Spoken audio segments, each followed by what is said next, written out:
ತುಮಕೂರು ಬಂದಿದ್ದೀವಿ ಇವತ್ತು. ಸೊ ಒಳ್ಳೆ ರೆಸ್ಪಾನ್ಸು ಆ್ಯಕ್ಚುಲಿ ಬಂದಾಗ ಜನ ರಿಸೀವ್ ಮಾಡಿದ್ದು ಆ್ಯಂಡ್ ಇಟ್ ವಾಸ್ ನೈಸ್. ಜನ ಎಂಜಾಯ್ ಮಾಡ್ತಾಯಿದ್ದಾರೆ.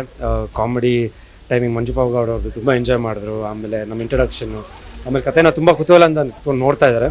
ಸೊ ಇಟ್ಸ್ ನೈಸ್ ಆ್ಯಂಡ್ ಎಲ್ಲ ಕಡೆ ಒಂದು ಒಳ್ಳೆ ರೆಸ್ಪಾನ್ಸ್ ಬರ್ತಾ ಇದೆ. ಸೊ ನನಗೆ ಪರ್ಸ್ನಲ್ಗೆ ತುಮಕೂರು ಬಂದಿದ್ದು ಭಾಳ ಖುಷಿ ಆಯಿತು. ಯಾಕಂದರೆ ಸುಮಾರು ಸಿನಿಮಾ ನಾನು ರಿಲೀಸ್ ಆದಾಗ ಇಲ್ಲಿ ಬಂದಾಗ ಜನ ತೋರಿಸೋ ಒಂದು ಪ್ರೀತಿ ನನಗೆ ತುಂಬ ಇಷ್ಟ ಆಯಿತು.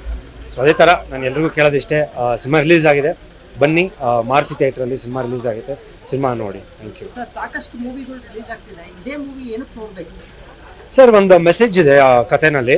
ಲೈಕ್ ಒಂದು ಇವತ್ತಿನ ಯೂತ್ಸು ಮತ್ತು ಇವತ್ತಿನ ಬೆಂಗಳೂರಲ್ಲಿ ನಡೀತಾ ಇರೋಂಥ ಒಂದು ಕೆಲವು ಘಟನೆಗಳ ಬಗ್ಗೆ ತೋರಿಸಿದ್ದಾರೆ. ಸೊ ಐ ಥಿಂಕ್ ಒಂದು ಮೆಸೇಜ್ ಓರಿಯೆಂಟೆಡು ಎಂಟರ್ಟೈನ್ಮೆಂಟು, ಆಮೇಲೆ ಲೈಫಲ್ಲಿ ಏನಾದರೂ ಒಂದು ಒಳ್ಳೇದು ಮಾಡೋಕ್ಕೆ ಹೋದಾಗ ಅಡಚಣೆಗಳು ಹೆಂಗೆ ಆಗುತ್ತೆ ಅನ್ನೋದು ಒಂದು ಮೆಸೇಜ್ ಇದೆ.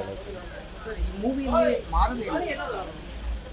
ದುಡುಕಿ ಯಾವತ್ತೂ ನಿರ್ಧಾರಗಳು ತೊಗೊಬಾರ್ದು ಆ್ಯಂಡ್ ಏನೇ ಮಾಡಿದ್ರು ಯೋಚನೆ ಮಾಡಿ ಮಾಡಬೇಕು ಜೀವನದಲ್ಲಿ.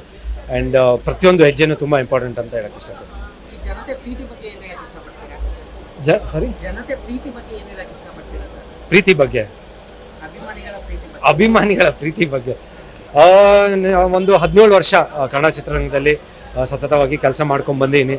ನವಗ್ರಹ ಸಿನಿಮಾಲಿ ನೀವು ತೋರಿಸಿದ ಪ್ರೀತಿ ಕಣ್ಕಣ ಸಲಿಗೆ ಅಂತ ಒಂದು ಸಾಂಗ್ ನನಗೆ ತುಂಬ ಜನಪ್ರಿಯ ಹಿಟ್ ಆಯಿತು. ಅಲ್ಲಿಂದ ಹಿಡಿದು ಇವತ್ತಿನವರೆಗೂ ಸಿನಿಮಾಗಳು ಮಾಡ್ಕೊಂಡು ಬರ್ತಾ ಇದ್ದೀನಿ. ನಾನು 25ನೇ ಸಿನಿಮಾ, ಅದು ಶೂಟಿಂಗ್ ಸ್ಟಾರ್ಟ್ ಆಗ್ತಾಯಿದೆ. ಎಲ್ಲೋ ಒಂದು ಕಡೆ ಜನ ನನ್ನ ಕೈ ಬಿಟ್ಟಿಲ್ಲ. ಇಲ್ಲ ಪಾಪ ಇವನೇನೋ ಮಾಡ್ತಾ ಇದ್ದಾನೆ, ಟ್ರೈ ಮಾಡ್ತೇನೆ, ಒಳ್ಳೆ ಸಿನಿಮಾಗಳು ಮಾಡ್ತೇನೆ, ಇವ್ನ ಸಿನಿಮಾ ನೋಡ್ಬೇಕಂತ ಪ್ರೋತ್ಸಾಹ ನೀಡಿದ್ದೀರಾ. ಖಂಡಿತವಾಗ್ಲೂ ನಾನು ಇನ್ನು ಮುಂದೆ ಒಳ್ಳೊಳ್ಳೆ ಸಿನಿಮಾಗಳು ಕೊಡೋಕ್ಕೆ ಪ್ರಯತ್ನ ಪಡ್ತೀನಿ ನಿಮ್ಮ ಆಶೀರ್ವಾದದಿಂದ. Thank you.